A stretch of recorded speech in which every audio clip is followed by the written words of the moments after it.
दोस्तों, नवग्रहों के लिए 9 तरह के रत्न तो हैं, लेकिन ये रत्न जो होते हैं ये थोड़े कॉस्टली होते हैं, मूल्यवान होते हैं। ऐसे में सभी लोगों की पहुंच से ये बाहर होते हैं। तो अगर किसी को किसी भी ग्रह से संबंधित कोई भी प्रॉब्लम है तो उसे रत्न पहनने की सलाह तो दी जाती है, लेकिन अगर उसके पास इतने पैसे नहीं हैं तो वो क्या कर सकता है? जी हाँ, इसका उपाय मौजूद है। वो अगर चाहें तो ये रत्न ना लेकर इसके उपरत्न यानी कि सब्स्टिट्यूट जो हैं वो पहन सकते हैं। ज्योतिष में हर एक जो ग्रह हैं और इसके जो रत्न हैं उन रत्नों के उपरत्न भी मौजूद हैं। तो उपरत्न भी क्या उतनी ही कारगर तरीके से रिजल्ट देते हैं जितने कि मेन रत्न देते हैं? ये सवाल यहाँ आकर खड़ा हो जाता है। तो ओरिजिनल जो रत्न हैं वो बेसिकली ज़्यादा प्रभावी हैं, लेकिन उपरत्न भी कम प्रभावी नहीं होते हैं। तो अगर पैसों की प्रॉब्लम है या आप सिर्फ और सिर्फ टेस्टिंग पर्पस के लिए स्टार्टिंग में मेन रत्न नहीं लेकर उसका उपरत्न लेकर कुछ दिनों तक यूज़ करना चाहते हैं तो ऐसा भी किया जा सकता है। तो सभी जो ग्रह हैं उनके जो मेन रत्न हैं उनके साथ उनके उपरत्न मौजूद हैं। उपरत्न जो है वो आपको जब लेना है तो जो मेन रत्न है उससे थोड़ा ज़्यादा हेवी लें, क्योंकि रत्न से ये कम प्रभावी हैं। तो अगर आप ज़्यादा कैरेट्स का लेते हैं तो ये ज़्यादा प्रभावी होंगे। तो सबसे पहले हम जानते हैं कि सभी ग्रहों के उपरत्न कौन से हैं। तो सूर्य का जो उपरत्न है वो कहलाता है रेड गार्नेट। इसे तामड़ भी कहा जाता है या रेड तुरमली या तुरमुलिन भी कहा जाता है इसे। तो ये सूर्य का उपरत्न है।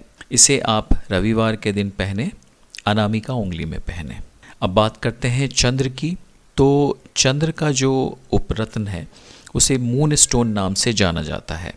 इसे आप कनिष्ठा उंगली यानी कि सबसे छोटी वाली उंगली जो है उसमें पहने, सोमवार के दिन पहने।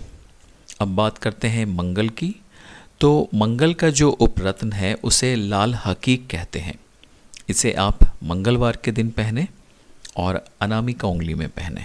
अब बात करते हैं बुध के उपरत्न की। बुध का जो उपरत्न है उसे ओनेक्स कहा जाता है, मरगज कहा जाता है और हरा हकीक कहा जाता है। इसे आप बुधवार के दिन पहने और सबसे छोटी कनिष्ठा उंगली में पहने।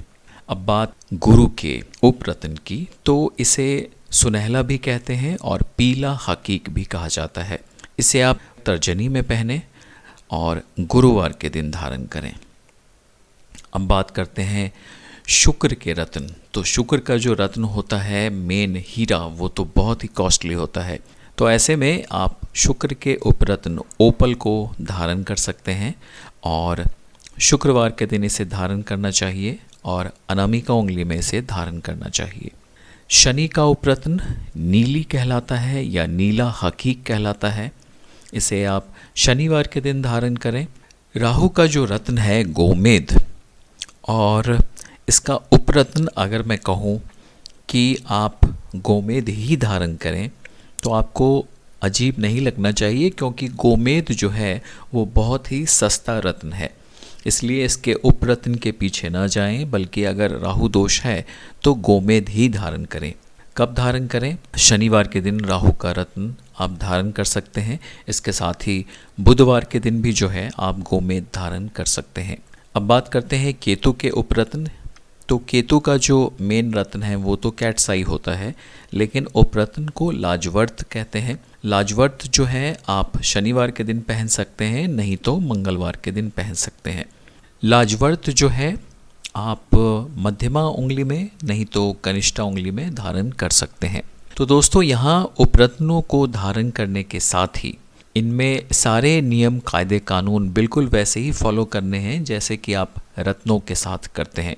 तो अगर आप किसी भी ग्रह का उपरत्न जो है पहनने वाले हैं तो उसके रत्न से संबंधित जो वीडियोस आपको इस चैनल पर अवेलेबल हैं उसे ज़रूर देखें, क्योंकि सेम फार्मूलाज जो हैं यहाँ भी अप्लाई होते हैं सारे के सारे उपरत्नों के साथ। तो उपरत्न आप पहने, इससे आपको फ़ायदा होगा। अच्छा, उपरत्नों के साथ ही बहुत बार आपने लोगों के हाथों में ऐसा देखा होगा कि उन्होंने नवरत्नों का जो है अंगूठी पहना हुआ है। मतलब सभी ग्रहों के जो रत्न हैं उसके छोटे छोटे जो अंश हैं वो उन्होंने एक ही अंगूठी में बनवा कर पहना हुआ है। मैं इसकी सलाह बिल्कुल नहीं देता हूँ, क्योंकि किसी भी व्यक्ति के लिए जो है वो तमाम ग्रह न तो अच्छे होते हैं न ही ख़राब होते हैं। हम सब की राशियाँ होती हैं और उस सब के हिसाब से ही कोई ना कोई रत्न किसी के लिए बना है और कोई ना कोई रत्न उनके लिए निगेटिव भी होता है। ऐसे में अगर आप अपने पॉजिटिव रत्न और निगेटिव रत्न सबको एक साथ ही धारण करते हैं तो ये इसका परिणाम जो है कहीं से भी अच्छा नहीं होगा। तो बेहतर है कि आप नवरत्नों वाली अंगूठी को धारण न करें।